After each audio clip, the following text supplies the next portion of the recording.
그날은 260년 도쿠가와 막부의 마지막 날이었습니다. 신정부군이 성문 밖까지 밀려왔고 성 안의 수천 명은 비극을 맞을 운명에 처해 있었습니다. 그런데 이상했습니다. 총소리도 비명소리도 들리지 않았습니다. 대신 고요했습니다.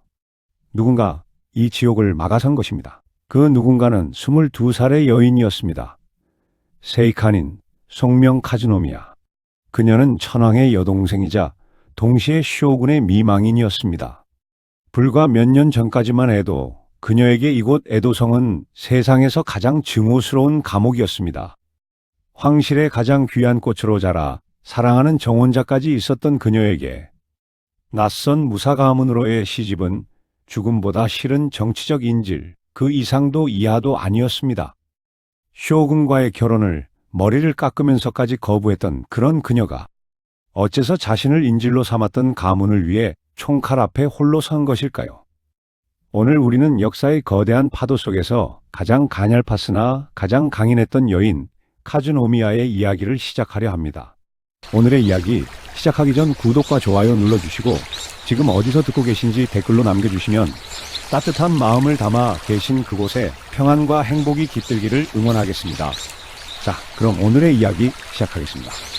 제1장 황실의 보석. 카즈노미야는 1846년 윤호월 1일 고메이 천황의 8번째 자녀로 태어났습니다. 황실에서도 특별히 귀여움을 받던 공주였지요. 교토 황궁의 봄은 아름다웠습니다. 벚꽃이 만개하면 정원은 분홍빛 구름으로 덮였고 연못에는 비단 잉어들이 유유히 헤엄쳤습니다. 어린 카즈노미야는 이 정원을 뛰어다니며 자랐습니다. 오빠인 고메이 천황은 그녀를 무척이나 아꼈습니다. 바쁜 정무 사이사이 시간을 내어 어린 여동생과 함께 시간을 보내곤 했지요. 천황은 여동생에게 직접 서예를 가르쳤고 때로는 함께 정원을 거닐며 계절의 변화를 이야기했습니다. 카즈노미야는 총명했습니다. 서예와 와카, 향도와 다도에 모두 뛰어났죠. 특히 그녀가 지은 와카는 황실 내에서도 칭찬받을 만큼 섬세하고 아름다웠습니다. 10살도 되기 전에 벌써 황실의 문화적 교양을 완벽히 체득한 공주였습니다. 당시 황실은 정치적으로는 약했지만 문화적으로는 일본의 정신적 중심이었습니다. 교토의 황실은 1000년 이상 이어져온 전통과 격식을 고스란히 간직하고 있었습니다. 카즈노미야는 그 전통의 한가운데서 자랐습니다. 고쇼라 불리는 황실 예법, 섬세한 언어 표현, 우아한 몸가짐까지 그녀는 황녀로서 갖춰야 할 모든 것을 완벽히 습득했습니다. 하지만 그 무렵 일본은 격변의 소용돌이 속에 있었습니다. 1853년 페일리 제독의 흑선이 나타난 이후 일본은 개국이냐 쇄국이냐를 두고 심각한 내부 분열을 겪고 있었습니다. 에도의 막부는 힘을 잃어가고 있었고 각번의 다이묘들은 각자의 이해관계에 따라 움직였습니다.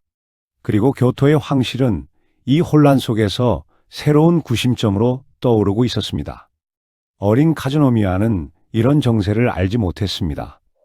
그저 황궁의 정원에서 꽃을 바라보고 달을 보며 시를 짓고 언젠가는 사랑하는 사람과 결혼해 행복하게 살 거라는 꿈을 꾸었을 뿐이었습니다. 카즈노미야가 15살이 되던 해 그녀의 인생에 특별한 사람이 등장합니다. 아리스 가와노미야 타루히토 친왕이었습니다.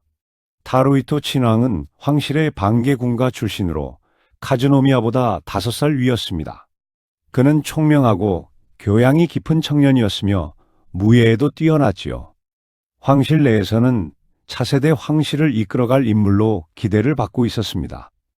두 사람의 만남은 자연스러웠습니다. 황실의 각종 의례와 행사에서 자주 마주쳤고 그럴 때마다 타루히토는 공주에게 예를 갖춰 인사를 건넸습니다. 카즈노미야도 처음에는 그저 오빠의 친구 정도로만 생각했지만 시간이 지나면서 그에게 특별한 감정을 느끼기 시작했습니다. 1858년 카즈노미야와 타루히토 친왕의 정혼이 공식적으로 발표되었습니다.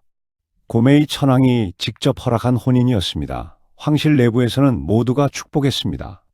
두 사람은 신분도 어울렸고 서로에 대한 마음도 진실했으니까요. 카즈노미야는 행복했습니다. 사랑하는 사람과 결혼을 할 수 있다는 것, 그것도 가족과 황실 모두가 축복하는 결혼이라는 것이 얼마나 큰 행운인지 그녀는 알고 있었습니다. 혼례 준비가 시작되었고 카즈노미아는 미래의 아내로서 필요한 것들을 하나하나 배워나갔습니다. 타루히토 친왕도 그녀를 진심으로 아꼈습니다. 두 사람은 황궁의 정원을 함께 거닐며 미래를 이야기했습니다. 어떤 집을 꾸밀 것인지, 어떤 일상을 살아갈 것인지 소박하지만 진실한 꿈들을 나눴지요. 당시 카즈노미아가 지은 와카 중에는 이런 구절이 있습니다. 봄날의 교토, 만개한 벚꽃 아래를 거닐며 그녀가 느꼈을 행복이 고스란히 담겨 있었습니다. 미래에 대한 기대, 사랑하는 사람과 함께할 날들에 대한 설렘이 섬세한 언어로 표현되어 있었습니다. 하지만 이 행복한 시간은 오래가지 못했습니다. 바깥 세계는 그녀가 생각하는 것보다 훨씬 더 복잡하고 냉혹했으니까요. 1858년 일본은 커다란 전환점을 맞이합니다. 미일소 통상조약이 체결되면서 일본은 본격적으로 개국의 길로 들어섰습니다. 하지만 이 조약은 천황의 칙허 없이 막부가 독단적으로 체결한 것이었습니다. 황실과 막부의 관계는 급속도로 악화되었습니다. 특히 고메이 천황은 강력한 양이파였습니다. 외국 세력을 물리쳐야 한다는 양이론을 신봉했죠. 반면 막부는 현실적으로 개국이 불가피하다고 판단했습니다. 이 간극은 좁혀질 수 없었습니다. 에도 막부는 심각한 위기에 직면했습니다. 대외적으로는 서양 열강의 압박을 받고 대내적으로는 황실과의 갈등 그리고 각번의 반발에 시달렸습니다. 특히 사스마 아번과 조슈번을 중심으로 한 조낭 양이파의 공격은 날로 거세졌습니다. 막부의 대로 나오마사를 비롯한 중신들은 고심 끝에 한 가지 방안을 떠올렸습니다. 공무합체론이었습니다. 황실과 막부가 혼인관계로 결합한다면 양측의 대립을 완화시키고 막부의 정통성을 강화할 수 있을 거라는 계산이었습니다. 그들의 눈에 들어온 것이 바로 카즈노미아였습니다. 고메이 천황의 여동생이자 황실 내에서도 총명하고 교양 있는 공주로 알려진 그녀는 완벽한 후보였습니다. 막부는 황실의 혼인을 제안했습니다. 카즈노미아를 14대 쇼군 도쿠가와 이에모치의 정실로 맞이하고 싶다고 말이죠. 황실은 발칵 뒤집혔습니다. 1000년 넘게 교토에 머물러 온 황실의 공주가 무가의 수장과 혼인한다는 것은 상상조차 할 수 없는 일이었습니다. 더구나 카즈노미아는 이미 타루히토 친왕과 정혼한 상태였습니다. 고메이 천왕은 단호하게 거절했습니다. 하지만 막부는 물러서지 않았습니다. 만약 황실이 이 혼인을 받아들인다면 막부는 양이 정책을 적극 추진하겠다고 약속했습니다. 10년 안에 외국 세력을 일본에서 몰아내겠다는 것이었습니다. 이것은 거래였습니다. 한 공주의 행복과 나라의 미래를 맞바꾸는 거래였지요. 황실은 고민에 빠졌습니다. 막부의 제안을 받아들이면 당장은 황실과 막부의 대립이 완화될 수 있었습니다. 하지만 거절하면 양측의 관계는 더욱 악화될 것이고 그것은 곧 내전으로 이어질 수도 있었습니다. 고메이 천황은 며칠 밤을 잠 못 이루며 고민했습니다. 자신이 가장 아끼는 여동생을, 이미 약혼자가 있는 여동생을 정략의 도구로 바칠 것인가? 오빠로서는 절대 용납할 수 없는 일이었습니다. 하지만 천황으로서는 달랐습니다. 만약 이 혼인이 정말로 나라를 안정시킬 수 있다면, 외국 세력을 몰아낼 수 있다면, 그렇다면 개인의 희생을 감수해야 하는 것 아닌가? 결국 천황은 조건부로 동의했습니다. 막부가 약속한 대로 양이 정책을 실행에 옮긴다면, 그리고 카즈노미아 본인이 동의한다면 혼인을 허락하겠다고 말이지요. 이제 남은 것은 당사자인 카즈노미아를 설득하는 일이었습니다. 카즈노미아에게 혼담이 전해진 것은 1860년 가을이었습니다. 공주는 처음에는 그 말을 믿을 수 없었습니다. 자신이 에도의 쇼군과 결혼해야 한다는 것, 사랑하는 타루히토 친왕과의 약혼을 파기해야 한다는 것, 교토를 떠나 먼 에도로 가야 한다는 것, 그 모든 것이 악몽처럼 느껴졌습니다. 카즈노미아는 격렬하게 거부했습니다. 황실의 공주답지 않게 감정을 드러내며 반대했습니다. 자신은 이미 약혼한 사람이 있다고, 타루히토 친왕과 결혼하기로 약속했다고, 그 약속을 지키고 싶다고 눈물로 호소했습니다. 하지만 황실의 중신들은 그녀를 설득하기 시작했습니다. 이것은 나라를 위한 일이라고, 황실과 막부의 화해를 위해 꼭 필요한 일이라고, 공주만이 할 수 있는 일이라고 말했습니다. 카즈노미아는 듣지 않았습니다. 그녀는 자신의 방에 틀어박혀 나오지 않았습니다. 밥도 제대로 먹지 않았고 밤마다 눈물을 흘렸습니다. 시녀들이 걱정할 정도로 그녀는 야위어 갔습니다. 그러던 어느 날 카즈노미아는 결단을 내렸습니다. 그녀는 시녀를 불러 가위를 가져오라고 명령했습니다. 그리고 자신의 아름다운 긴 머리카락을 잘라내기 시작했습니다. 황실의 여성에게 머리카락은 특별한 의미가 있었습니다. 길고 아름다운 흑발은 여성의 품위이자 지위의 상징이었습니다. 그 머리카락을 자른다는 것은 속세와의 인연을 끊고 비구니가 되겠다는 뜻이었죠.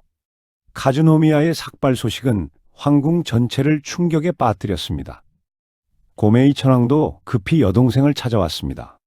방문을 열고 들어간 천왕이 본 것은 짧게 잘린 머리카락과 창백한 얼굴로 앉아있는 여동생의 모습이었습니다. 카즈노미아는 오빠를 보며 말했습니다. 자신은 이미 타루히토 친왕과 약속한 몸이라고, 그 약속을 배신하고 다른 사람과 결혼할 수는 없다고, 차라리 비구니가 되어 절에 들어가 일생을 보내겠다고 말했습니다. 고메이 천왕은 말문이 막혔습니다. 평소 순하고 온화하던 여동생이 이렇게까지 격렬하게 반대하리라고는 생각지 못했습니다. 그는 여동생의 손을 잡고 한참을 말없이 앉아 있었습니다. 황실은 공경에 빠졌습니다. 공주가 이렇게까지 반대하는 상황에서 혼인을 강요할 수는 없었습니다. 막부에는 공주가 병환 중이라는 핑계를 대며 시간을 끌었습니다.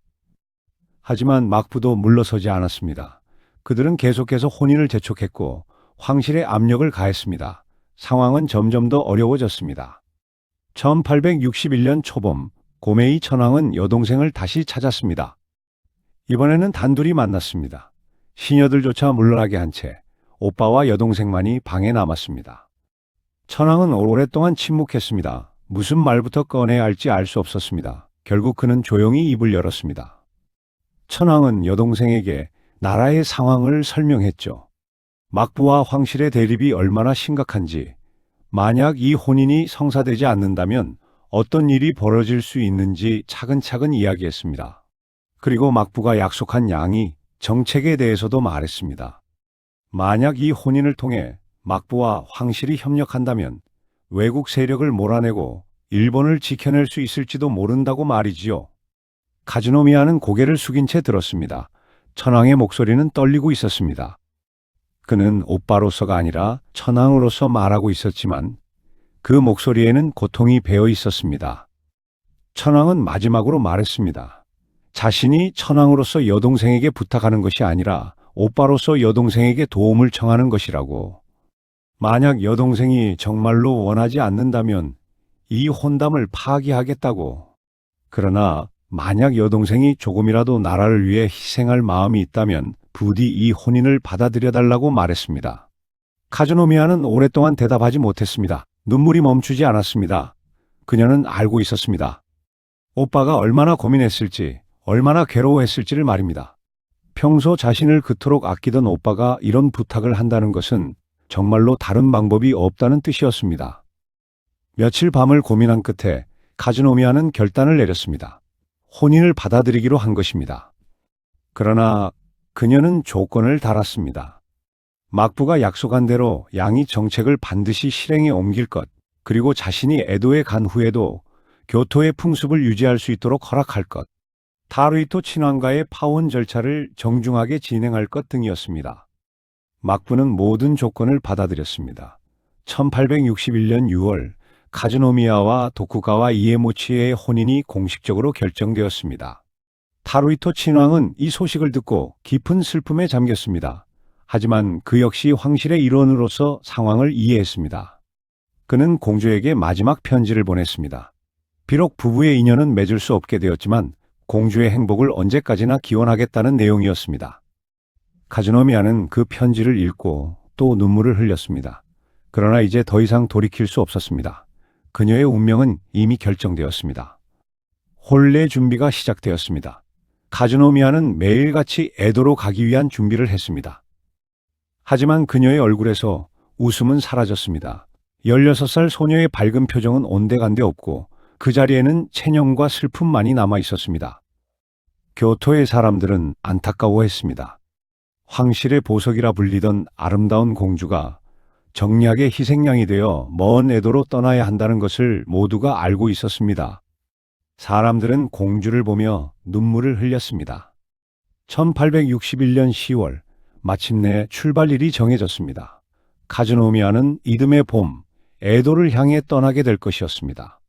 제2장, 낯선 땅에도 1862년 2월 11일, 카즈노미아가 교토를 떠나는 날이었습니다. 눈이 내리고 있었습니다. 이른 봄의 마지막 눈이었지요. 교토 황궁 앞에는 수많은 사람들이 모여들었습니다. 공주를 배웅하기 위해 모인 사람들이었습니다. 출발 행렬은 장대했습니다. 공주를 호위하는 무사들과 시녀들, 짐을 나르는 인부들까지 합치면 3만 명이 넘는 대행렬이었습니다. 역사상 유례없는 규모의 혼례 행렬이었지요. 카즈노미아는 가마 안에서 창밖을 바라보았습니다. 눈 덮인 교토의 거리, 자신이 태어나고 자란 이 도시를 그녀는 떠나야 했습니다. 어쩌면 평생 다시 돌아오지 못할지도 모르는 이별이었습니다. 고메이 천황은 여동생을 직접 배웅하지 못했습니다. 천황은 황궁을 떠날 수 없었으니까요. 대신 그는 여동생에게 편지를 보냈습니다. 그 편지에는 오빠로서의 애정과 천황으로서의 부탁이 담겨 있었습니다. 부디 건강하게 지내달라는 당부와 함께 막부와 황실의 화해를 위해 힘써달라는 부탁이 적혀 있었습니다. 카즈노미아는 출발 전 마지막으로 한 편의 왁카를 지었습니다. 교토를 떠나는 슬픔과 불안한 미래에 대한 두려움이 담긴 시였습니다. 그녀의 눈에서 눈물이 흘러내렸고 그 눈물이 시에 떨어져 번졌습니다.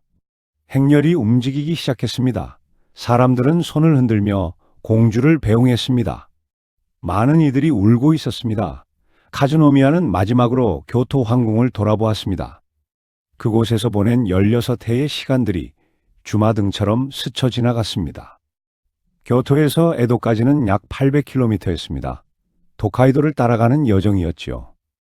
행렬은 하루에 겨우 10여 킬로미터씩 움직였습니다. 공주의 가마가 흔들리지 않도록 최대한 천천히 조심스럽게 움직여야 했습니다. 길은 험했습니다.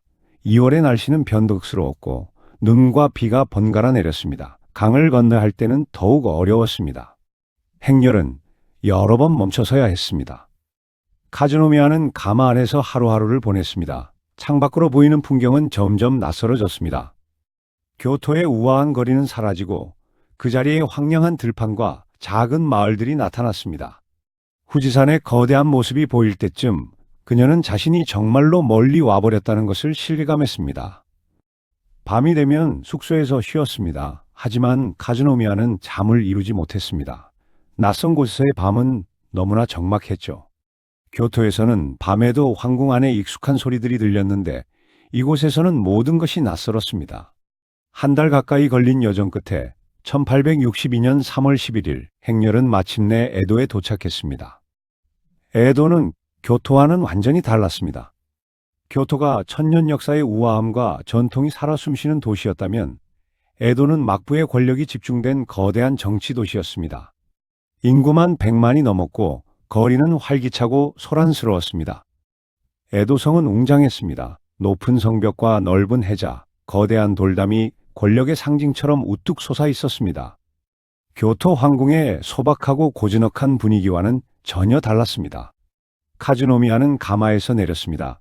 오쿠, 즉 성 안의 여성 공간으로 향하는 길목에는 수많은 사람들이 늘어서 있었습니다. 모두 새로운 미다이도코로, 즉 쇼군의 정실을 보기 위해 모인 이들이었습니다. 그들의 시선이 따가웠습니다. 호기심 어린 눈빛, 품평하는 듯한 시선, 그리고 어딘가 냉소적인 표정들. 카즈노미아는 고개를 꼿꼿이 들고 걸었습니다. 황실의 공주로서의 자존심을 지켜야 했으니까요. 오오쿠에 들어서자 더욱 놀라운 광경이 펼쳐졌습니다. 교토 황궁과는 비교할 수 없을 만큼 화려하고 거대한 공간이었습니다. 금박으로 장식된 벽, 정교한 조각들, 호화로운 가구들, 막부의 부와 권력이 그대로 드러나는 공간이었습니다. 하지만 카즈노미아는 불편했습니다. 이 화려함이 그녀에게는 과하고 속되게 느껴졌습니다. 교토 황궁의 절제된 아름다움, 소박하지만 깊이 있는 우아함과는 너무나 달랐습니다. 더 큰 문제는 사람들이었습니다. 오오쿠에는 수백 명의 여성들이 살고 있었습니다. 쇼군의 생모, 측실들, 그리고 수많은 시녀들, 그들 모두가 엄격한 위계 질서 속에서 살아가고 있었습니다. 카즈노미아가 방에 들어서자 시녀들이 몰려왔습니다. 그들은 공주가 가져온 짐들을 풀기 시작했습니다. 하지만 그들의 손놀림과 태도에서 카즈노미아는 묘한 위화감을 느꼈습니다. 존중이라기보다는 의례적인 예의였습니다. 첫날 밤, 카즈노미아는 잠들지 못했습니다. 방은 넓고 화려했지만 그 어느 것도 편안하지 않았습니다. 교토에서 가져온 이불을 덮고 누웠지만 낯선 공기, 낯선 소리, 낯선 냄새가 그녀를 압도했습니다. 그녀는 창밖을 바라보았습니다. 에도의 밤하늘에는 별이 많았습니다. 그 별들은 교토에서 보던 것과 같은 별들이었습니다.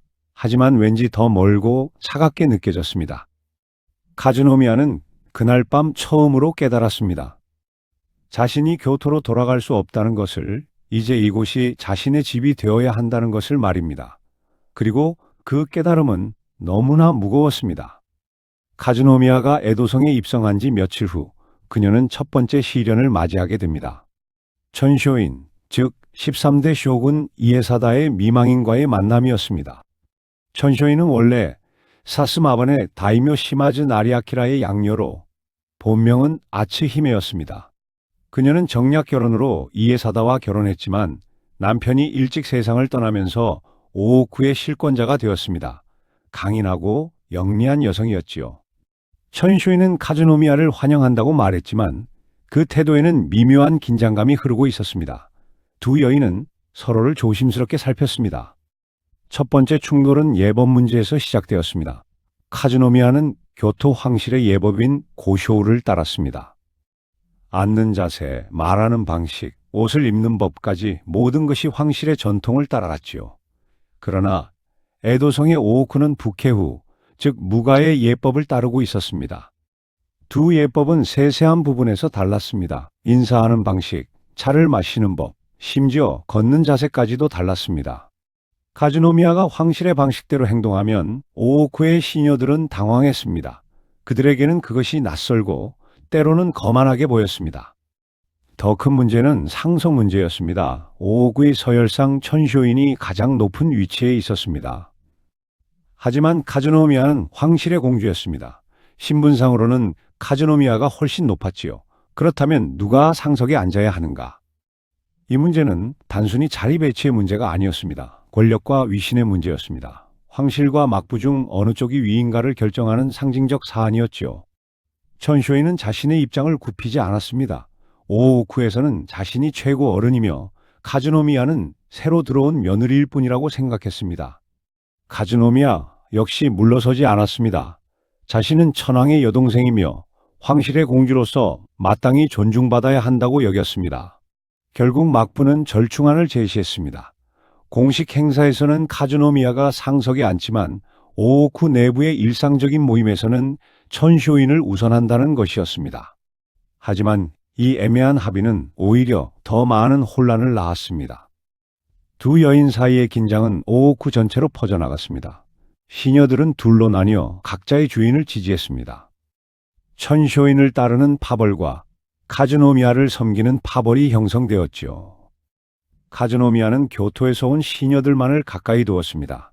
그들만이 고쇼우를 이해했고 공주의 마음을 헤아릴 수 있었습니다.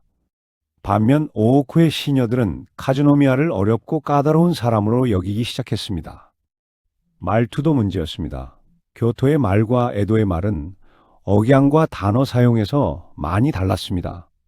카즈노미아의 우아한 교토 말투는 에도 사람들에게는 느리고 이해하기 어렵게 들렸습니다. 반대로 에도의 빠르고 직설적인 말투는 카즈노미아에게 거칠고 무례하게 느껴졌습니다. 심지어 음식도 문제였습니다. 교토의 섬세하고 담백한 요리와 에도의 진하고 자극적인 요리는 맛이 완전히 달랐습니다. 카즈노미아는 에도의 음식을 좀처럼 입에 대지 못하겠고 결국 교토에서 요리사를 불러와야 했습니다. 이 모든 것들이 쌓여 카즈노미야는 점점 더 오오쿠에서 고립되어 갔습니다. 계절이 바뀌었지만 카즈노미야의 상황은 나아지지 않았습니다. 그녀는 오오쿠의 넓은 방에서 대부분의 시간을 보냈습니다. 교토에서 가져온 물건들로 방을 꾸몄지만 그것만으로는 고향의 향수를 채울 수 없었습니다. 교토의 향, 교토의 악기, 교토의 책들, 그 모든 것이 있었지만 정작 교토 그 자체는 없었습니다. 낮에는 예법과 의뢰들로 시간을 보냈습니다. 쇼군의 정실로서 참석해야 하는 각종 행사들이 있었습니다. 하지만 그 자리에서도 카즈노미야는 겉도는 느낌을 지울 수 없었습니다. 사람들은 그녀를 대할 때 정중했지만 그 정중함 뒤에는 거리감이 있었습니다. 밤이 가장 힘들었습니다. 낮에는 그래도 할 일이 있었지만 밤이 되면 혼자였습니다. 교토에 있던 시절, 밤이면 황궁 안에서 들리던 익숙한 소리들, 시녀들의 웃음소리, 정원에서 들려오는 바람소리가 그리웠습니다. 카즈노미야는 자주 편지를 썼습니다. 오빠인 고메이 천황에게, 그리고 교토에 남은 친구들에게 편지를 보냈습니다.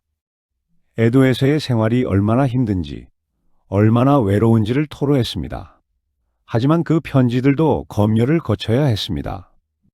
막부는 황실과 공주 사이의 편지를 주의 깊게 감시했습니다. 카즈노미야는 자신이 쓰고 싶은 말의 절반도 쓸 수 없었습니다. 교토에서 온 답장을 받을 때만 그녀는 잠시나마 위로를 받았습니다. 오빠의 편지에는 여동생을 걱정하는 마음이 가득했습니다. 하지만 동시에 막부와의 관계를 잘 유지해달라는 부탁도 빠지지 않았습니다. 카즈노미야는 자신이 단순히 아내가 아니라 정치적 도구라는 것을 다시 한번 상기해야 했습니다. 오오쿠의 다른 여성들은 카즈노미야를 이해하지 못했습니다. 그들이 보기에 공주는 지나치게 고집스러웠습니다. 왜 에도의 방식에 적응하려 하지 않는지, 왜 항상 교토의 풍습만을 고집하는지 이해할 수 없었습니다. 카즈노미야 역시 그들을 이해할 수 없었습니다. 황실에서 자란 그녀에게는 고쇼우가 단순한 예법이 아니라 정체성 그 자체였습니다. 그것을 포기한다는 것은 자신이 누구인지를 포기하는 것과 같았습니다. 계절이 여름으로 접어들었습니다. 에도의 여름은 교토보다 더 무덥고 습했습니다. 카즈노미야는 더위를 견디기 힘들어했습니다. 교토 황궁의 서늘한 여름이 그리웠습니다. 그녀는 점점 야위어 갔습니다. 식사를 제대로 하지 못했고 밤에 잠을 이루지 못했습니다. 시녀들이 걱정할 정도였습니다. 하지만 카즈노미야는 자신의 약한 모습을 남에게 보이고 싶지 않았습니다. 황실의 공주로서의 자존심이 남아 있었으니까요. 어느 날 밤, 카즈노미야는 홀로 정원으로 나왔습니다. 달이 밝은 밤이었습니다. 그녀는 연못가에 앉아 물을 바라보았습니다. 물에 비친 달을 보며 그녀는 생각했습니다. 저 달은 교토에서도 보이는 같은 달인데 왜 이렇게 다르게 느껴지는지를 말입니다. 그때였습니다. 누군가 조용히 다가오는 발소리가 들렸습니다. 카즈노미야가 돌아보니 한 젊은이가 서 있었습니다. 바로 그녀의 남편, 14대 쇼군 도쿠가와 이에모치였습니다. 제3장, 가시덤불 속에 핀 짧은 연정. 도쿠가와 이에모치는 1846년생으로 카즈노미야와 같은 나이였습니다. 그는 키슈번의 영주 집안 출신으로 13살의 쇼군이 되었습니다. 어린 나이에 엄청난 책임을 떠안게 된 소년이었지요. 이에모치는 조심스럽게 다가왔습니다. 카즈노미야는 당황했습니다. 혼례를 올린 후 몇 달이 지났지만 두 사람은 제대로 대화를 나눈 적이 없었습니다. 공식적인 의례에서 짧게 마주쳤을 뿐이었습니다. 쇼군은 연못가에 조용히 앉았습니다. 한동안 둘은 말없이 달을 바라보았습니다. 먼저 입을 연 것은 이에모치였습니다. 그는 공주가 에도 생활에 적응하기 힘들어한다는 것을 알고 있다고 말했습니다. 자신도 어릴 때 키슈에서 에도로 왔을 때 비슷한 경험을 했다고, 낯선 곳에서 산다는 것이 얼마나 외로운지 안다고 조용히 말했습니다. 카즈노미야는 놀랐습니다. 쇼군이라는 거대한 권력자가 아니라 자신과 같은 나이의 한 청년이 그곳에 앉아 있었습니다. 그의 목소리는 다정했고 눈빛은 진실했습니다. 이에모치는 계속해서 말했습니다. 자신도 이 혼인이 정략 결혼이라는 것을 안다고 공주가 원해서 온 것이 아니라는 것도 안다고 솔직하게 인정했습니다. 하지만 이제 두 사람은 부부가 되었으니 서로를 이해하고 존중하며 살아가고 싶다고 조심스럽게 말했습니다. 카즈노미아는 처음으로 마음이 움직이는 것을 느꼈습니다. 그동안 그녀는 이에모치를 막부의 대표자로만 봤습니다. 자신을 교토에서 빼앗아간 적의 우두머리로 생각했지요. 하지만 지금 그녀 앞에 있는 사람은 그런 거대한 존재가 아니었습니다. 그저 자신과 같은 처지의 정략의 희생자인 한 사람이었습니다. 이에모치는 공주에게 약속했습니다. 교토의 풍습을 지키고 싶다면 지켜도 좋다고, 오오쿠에서 불편한 일이 있으면 자신에게 말해달라고 말했습니다. 자신이 할 수 있는 한 공주가 편하게 지낼 수 있도록 돕겠다고 약속했습니다. 그날 밤 이후 두 사람의 관계는 조금씩 변하기 시작했습니다. 이에모치는 약속을 지켰습니다. 얼마 후 천쇼인이 다시 카즈노미아의 고쇼 후 고집 문제를 제기했습니다. 오오쿠에서는 부케오를 따라야 한다는 것이었습니다. 그러나 이번에는 이에모치가 나섰습니다. 쇼군은 천쇼인을 직접 만나 말했습니다. 카즈노미아는 황실의 공주이며 황실의 전통을 지키는 것은 당연한 일이라고, 오히려 그것이 황실과 막부의 화해를 상징하는 것이라고 설득했습니다. 천쇼인은 쇼군의 뜻을 거역할 수 없었습니다. 이에모치는 또한 오오쿠의 운영 방식도 바꾸기 시작했습니다. 카즈노미아가 편하게 지낼 수 있도록 별도의 공간을 마련해 주었고, 교토에서 온 시녀들이 자유롭게 공주를 섬길 수 있도록 배려했습니다. 식사 문제도 해결했습니다. 교토식 요리를 만드는 요리사들을 더 고용했고, 카즈노미아가 좋아하는 교토의 식재료를 정기적으로 공급받을 수 있도록 조치했습니다. 카즈노미아는 점차 이에모치에게 마음을 열기 시작했습니다. 처음에는 쇼군으로서의 그를 봤지만 이제는 한 사람으로서 그를 보게 되었습니다. 이에모치는 생각보다 따뜻한 사람이었습니다. 공식적인 자리에서는 엄격하고 위험이 있었지만 사적으로는 수줍음이 많고 섬세한 청년이었습니다. 그는 서양 문물에 관심이 많았고 특히 사진술과 서양 과자를 좋아했습니다. 어느 날 이에모치는 카즈노미아에게 작은 상자를 건넸습니다. 상자를 열어보니 서양식 설탕 과자가 들어 있었습니다. 당시 일본에서는 매우 귀한 것이었지요. 이에모치는 수줍게 말했습니다. 교토에서는 이런 과자를 먹어본 적이 없을 거라고, 새로운 것을 경험해보는 것도 나쁘지 않을 거라고 말했습니다. 카즈노미아는 조심스럽게 한 입 베어 물었습니다. 달콤하고 부드러운 맛이었습니다. 그녀는 미소 지었고 이에모치도 따라 웃었습니다. 그날 이후 이에모치는 종종 공주에게 작은 선물들을 가져왔습니다. 서양식 장신구, 아름다운 비단, 진귀한 책들, 그 선물들에는 공주를 기쁘게 하고 싶은 그의 마음이 담겨 있었습니다. 카즈노미아도 변했습니다. 처음에는 냉담했던 그녀도 점차 남편에게 마음을 열기 시작했습니다. 그녀는 이에모치에게 교토의 이야기를 들려주었습니다. 황궁의 사계절, 어릴 적 오빠와 함께 놀던 추억, 교토의 아름다운 축제들에 대해 이야기했습니다. 이에모치는 그 이야기들을 귀담아 들었습니다. 그는 교토에 가본 적이 없었습니다. 쇼군은 에도를 떠날 수 없었으니까요. 공주의 이야기를 통해 그는 교토를 상상했고 그곳이 얼마나 아름다운지를 느꼈습니다. 두 사람은 함께 정원을 거닐기 시작했습니다. 밤이면 달을 보며 이야기를 나눴고 낮이면 함께 차를 마셨습니다. 정략으로 맺어진 부부였지만 서서히 진짜 부부가 되어가고 있었습니다. 카즈노미아는 놀라웠습니다. 자신이 이에모치를 사랑하게 될 줄은 꿈에도 몰랐습니다. 교토를 떠날 때 그녀는 평생 불행하게 살 것이라고 생각했습니다. 타루이토 친왕을 잊지 못할 거라고, 이 정략 결혼이 지옥 같을 거라고 생각했습니다. 하지만 이에모치는 달랐습니다. 그는 그녀를 소유물이나 정치적 도구로 대하지 않았습니다. 한 사람으로서 존중했고 이해하려 노력했습니다. 그의 다정함은 진심이었고 그의 배려는 형식적인 것이 아니었습니다. 1863년 봄, 두 사람은 진정한 부부가 되었습니다. 오오쿠의 사람들도 이를 알아차렸습니다. 카즈노미아의 표정이 밝아졌고 이에모치도 예전보다 자주 웃었습니다. 천쇼인조차 인정할 수밖에 없었습니다. 두 사람 사이에 진짜 애정이 싹트고 있다는 것을 말이지요. 그녀는 더 이상 카즈노미아를 견제하지 않았습니다. 1863년부터 1866년까지 약 3년간은 카즈노미야와 이에모치에게 가장 행복한 시간이었습니다. 물론 바깥 세상은 여전히 혼란스러웠습니다. 막부는 점점 더 약해지고 있었고 조낭양이파의 테러가 빈번했습니다. 1863년에는 사스마번과 영국 사이에 전쟁이 일어났고 1864년에는 조슈번이 교토에서 무력 시위를 벌였습니다. 하지만 에도성 안의 두 사람은 그 혼란 속에서도 소박한 행복을 누렸습니다. 이에모치는 정무로 바빴지만 틈틈이 시간을 내어 공주와 함께 보냈습니다.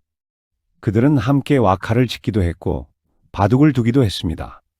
이에모치는 공주에게 서양 문물에 대해 설명해 주었고 카즈노미야는 남편에게 교토의 문화와 전통을 가르쳐 주었습니다. 서로 다른 세계에서 자란 두 사람이 서로를 이해해가는 과정이었습니다. 카즈노미야는 이제 에도 생활에 적응했습니다. 여전히 고시오를 고집했지만 그것이 더 이상 갈등의 원인은 아니었습니다. 오히려 오오쿠의 여성들은 공주의 우아함을 존경하게 되었습니다. 천쇼인과의 관계도 개선되었습니다. 두 여인은 이제 서로를 인정했습니다. 여전히 예법과 전통에서는 의견이 달랐지만 그것은 적대가 아니라 차이였습니다. 이에모치는 카즈노미야에게 약속했습니다. 언젠가 세상이 평화로워지면 함께 교토로 가자고 공주가 자랑하던 교토 황궁의 정원을 함께 거닐고 싶다고 말했습니다. 카즈노미야는 그 약속을 믿었습니다. 하지만 운명은 잔인했습니다. 1866년 6월 이에모치는 중대한 결정을 내렸습니다. 조슈 정벌에 직접 나서기로 한 것입니다. 조슈번은 막부에 대항하는 조낭양이파의 중심이었습니다. 그들은 외국 선박을 공격하고 교토에서 무력 시위를 벌였습니다. 막부는 조슈번을 정벌하기로 결정했고 이에모치는 쇼군으로서 직접 군대를 이끌고 출정하기로 했습니다. 카즈노미야는 불안했습니다. 전쟁터로 가는 남편이 걱정되었습니다. 이에모치는 건강이 좋지 않았습니다. 어릴 때부터 병약했고 최근에는 각기병으로 고생하고 있었습니다. 출발 전날 밤 두 사람은 오랫동안 함께 있었습니다. 이에모치는 공주를 안심시키려 했습니다. 곧 돌아올 거라고, 그리고 돌아오면 교토에서 가장 아름답다는 니시지노리 비단을 사오겠다고 약속했습니다. 카즈노미야는 남편의 손을 꼭 잡았습니다. 무사히 돌아오라고, 자신은 여기서 기다리겠다고 말했습니다. 이에모치는 고개를 끄덕였습니다. 1866년 7월 이에모치는 에도를 떠나 오사카로 향했습니다. 카즈노미야는 성문에서 남편을 배웅했습니다. 이에모치의 행렬이 멀어져 갈 때까지 그녀는 서 있었습니다.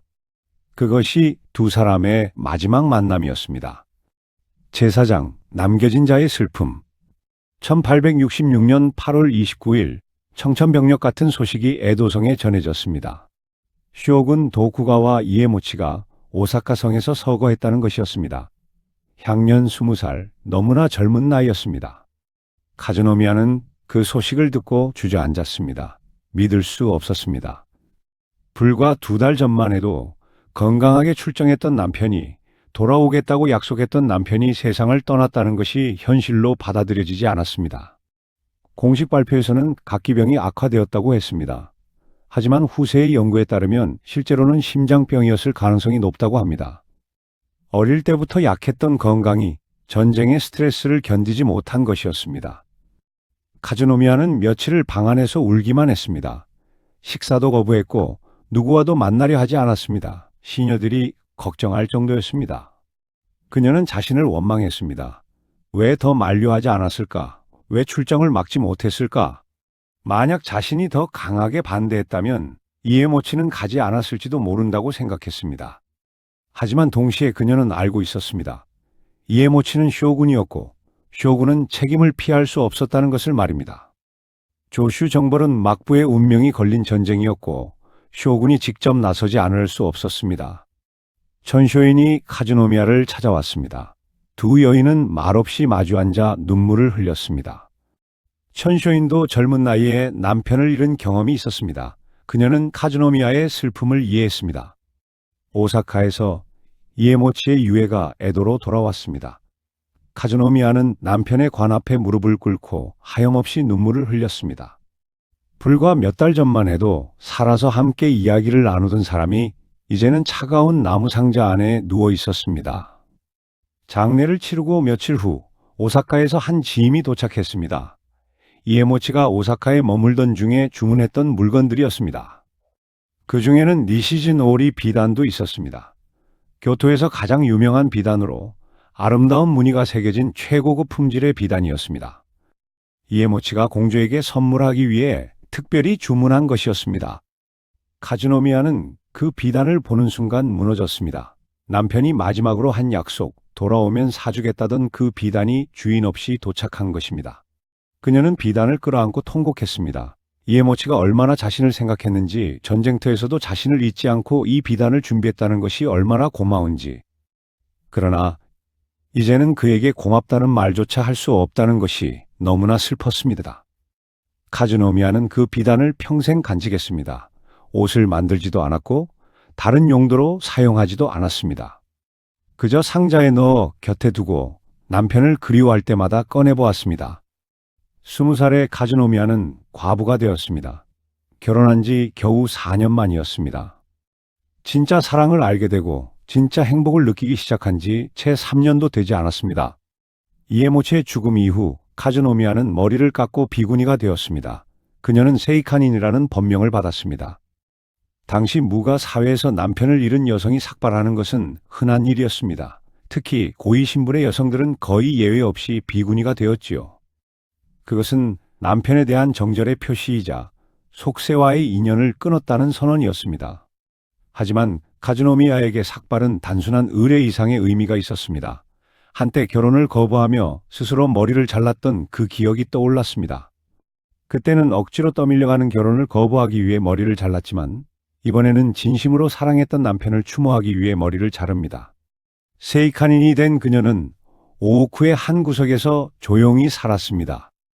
매일 아침 이에모치의 위패 앞에 향을 피우고 남편의 명복을 빌었습니다. 경전을 읽고 연부를 외우며 하루하루를 보냈습니다. 하지만 그녀의 평화로운 일상은 오래가지 못했습니다. 바깥 세상은 더욱 거세게 요동치고 있었으니까요. 이에모치가 죽은 후 15대 쇼군으로 도쿠가와 요시노부가 즉위했습니다. 하지만 막부의 상황은 절망적이었습니다. 1867년 고메이 천황이 갑자기 서거했습니다. 카즈노미야가 그토록 아끼던 오빠였습니다. 그녀는 이중의 슬픔에 잠겼습니다. 남편에 이어 오빠마저 잃은 것입니다. 새로 즉위한 메이지 천황은 아직 어렸고 실권은 사스마본과 조슈본을 중심으로 한 존왕파가 장악했습니다.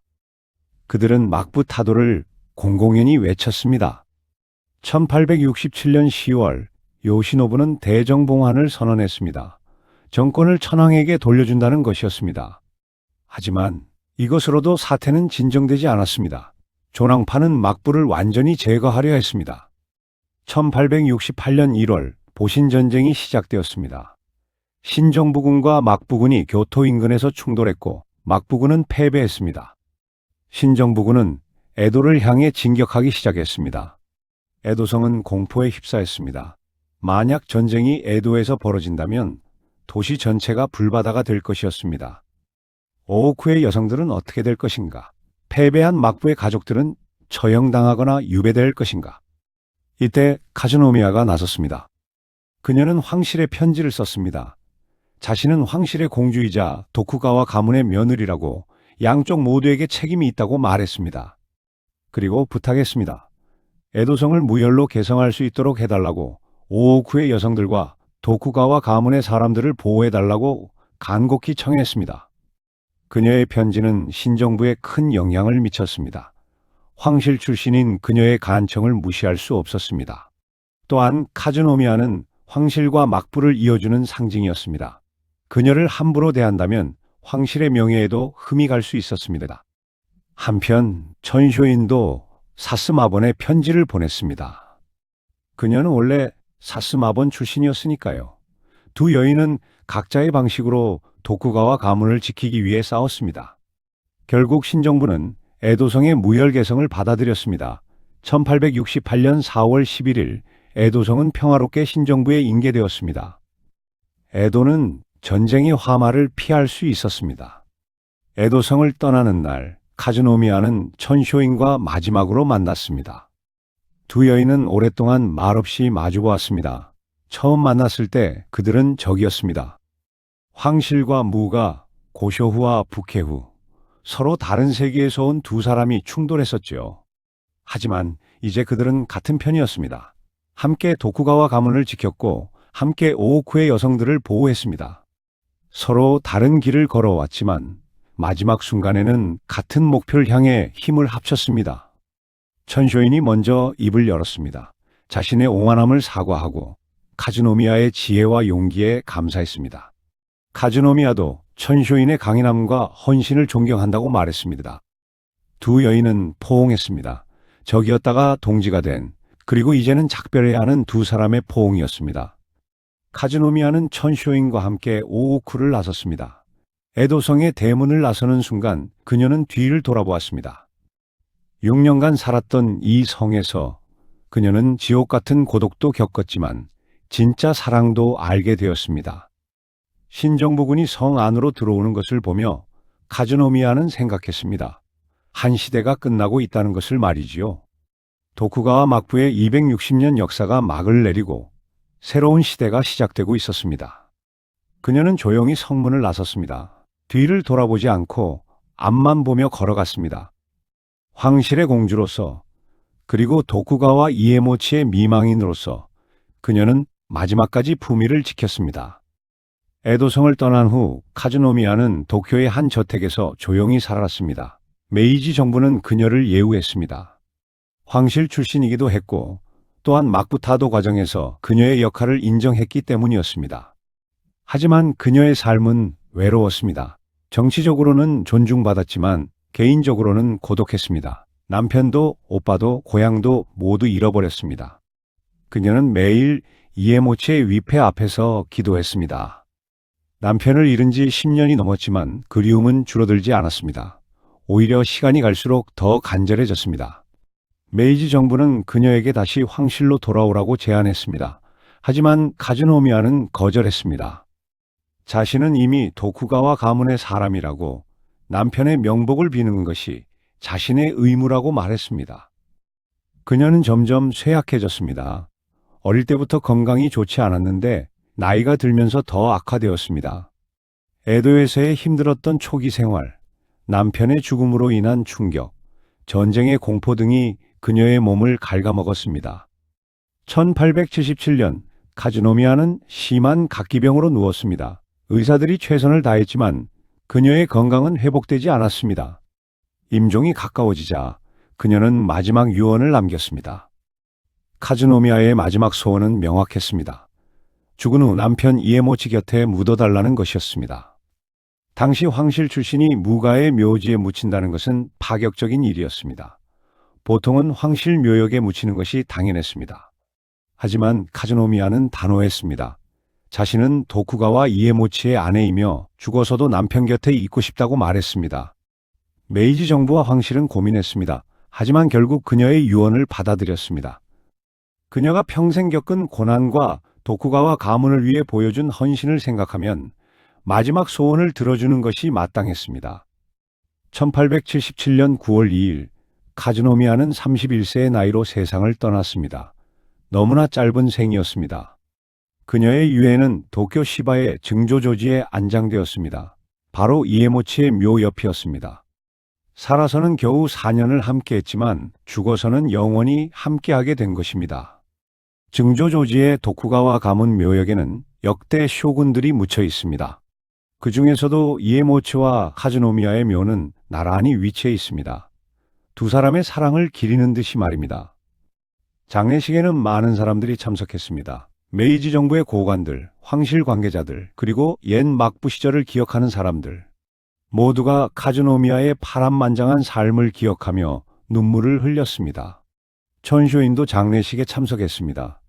그녀는 카즈노미야의 관을 앞에서 오랫동안 무릎을 꿇고 있었습니다. 한때는 적이었지만 결국 친구가 된, 함께 시대의 격변을 견뎌낸 동지에게 마지막 작별을 고하는 순간이었습니다. 카즈노미야의 삶은 오랫동안 비극으로만 기억되었습니다. 정략 결혼의 희생자, 불행한 공주라는 이미지가 강했지요. 하지만 시간이 지나면서 그녀에 대한 평가는 달라지기 시작했습니다. 역사학자들은 그녀의 역할을 재조명했고 그녀가 단순한 희생자가 아니었음을 밝혀냈습니다. 카즈노미아는 황실과 막부 사이에 가교 역할을 했습니다. 그녀가 없었다면 양측의 대립은 훨씬 더 격렬했을 것입니다. 그녀의 존재 자체가 양측의 화해를 상징했습니다. 특히 보신전쟁 당시 그녀가 보여준 결단력과 지혜는 높이 평가됩니다. 에도성의 무혈 개성은 수십만 명의 생명을 구했습니다. 만약 에도에서 시가전이 벌어졌다면 도시 전체가 파괴되고 수많은 민간인이 희생되었을 것입니다. 카즈노미아는 자신의 지위를 활용해 이를 막았습니다. 황실의 공주라는 신분, 그리고 도쿠가와 가문의 며느리라는 위치를 이용해 양측을 중재했습니다. 그것은 용기가 필요한 일이었습니다. 또한 그녀는 오오쿠의 여성들을 보호했습니다. 전쟁에서 패배한 측의 여성들이 어떤 운명에 처할지 모르는 상황에서 그녀는 앞장서서 그들의 안전을 보장받았습니다. 현대의 연구자들은 카즈노미아를 단순한 정략 결혼의 희생자가 아니라 위기의 순간에 결단력을 발휘한 역사적 인물로 평가합니다. 그녀는 개인의 행복을 희생했지만 그 희생이 헛되지 않게 만들었습니다. 카즈노미아의 삶은 우리에게 많은 것을 생각하게 합니다. 첫째, 역사의 격변기에 개인이 어떤 선택을 해야 하는가에 대한 질문입니다. 그녀는 자신의 행복을 포기하고 나라의 안정을 선택했습니다. 그것이 옳은 선택이었는가는 판단하기 어렵습니다. 하지만 그녀가 자신의 책임을 회피하지 않았다는 것만은 분명합니다. 둘째, 정치적 도구로 이용당한 여성의 삶에 대한 성찰입니다. 카즈노미아는 자신의 의지와 상관없이 정략의 제물이 되었습니다. 하지만 그녀는 그 상황에서도 주체성을 잃지 않으려 노력했습니다. 교토의 풍습을 고집한 것도 도쿠가와 가문을 지킨 것도 모두 그녀 자신의 선택이었습니다. 셋째, 사랑의 의미에 대한 이야기입니다. 카즈노미아와 이에모치의 관계는 정략으로 시작되었지만 진정한 애정으로 발전했습니다. 비록 짧은 시간이었지만 그들은 서로를 진심으로 아꼈습니다. 그리고 카즈노미아는 남편이 죽은 후에도 그 사랑을 지켰습니다. 넷째, 용서와 화해에 대한 교훈입니다. 카즈노미아와 천쇼이는 처음에는 적대적이었습니다. 하지만 결국 서로를 이해하고 협력했습니다. 개인적 감정을 넘어서 더 큰 목표를 위해 힘을 합칠 수 있었던 것입니다.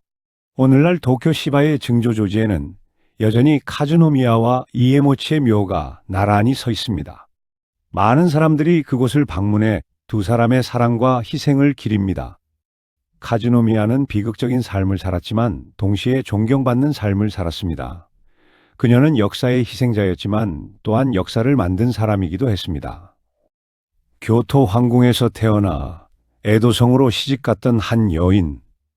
사랑하는 사람과 헤어져야 했고 낯선 땅에서 고독하게 살았으며 젊은 나이에 과부가 되어 31세에 생을 마감한 여인. 하지만 그녀는 마지막까지 품위를 잃지 않았습니다. 황실의 공주로서, 도쿠가와 이에모치의 아내로서, 그리고 한 시대를 살아간 여성으로서 자신의 길을 걸었습니다. 카즈노미아, 세이카닌, 두 세계 사이에서 피어난 꽃, 그녀의 이야기는 오늘날에도 많은 사람들에게 감동과 교훈을 줍니다. 시대가 개인에게 강요한 희생, 그 속에서도 지켜낸 사랑과 품격, 그리고 마지막 순간까지 보여준 용기와 결단력. 그녀의 삶은 우리에게 묻습니다. 당신이라면 어떤 선택을 했겠는가? 개인의 행복과 공동체의 안녕 사이에서, 사랑과 책임 사이에서 당신은 무엇을 선택하겠는가? 카즈노미아는 자신의 선택을 했고 그 선택의 무게를 평생 짊어졌습니다. 그리고 그 무게를 견뎌낸 그녀의 모습은 오늘날 우리에게 여전히 큰 울림을 줍니다. 증조조지의 벚꽃이 필 무렵 많은 사람들이 그녀의 묘를 찾습니다. 그리고 조용히 기도합니다. 부디 저 세상에서는 사랑하는 남편과 함께 평화롭게 지내기를, 고향 교토의 봄을 마음껏 누리기를, 그리고 더 이상 아픔 없는 날들을 보내기를. 카즈노미아의 이야기는 이렇게 끝을 맺습니다. 하지만 그녀가 남긴 것들, 그녀의 용기와 사랑, 그리고 희생의 의미는 여전히 우리 곁에 살아 숨쉬고 있습니다. 오늘의 이야기는 여기까지입니다. 다음에 더 좋은 역사 이야기로 다시 찾아뵙겠습니다. 감사합니다.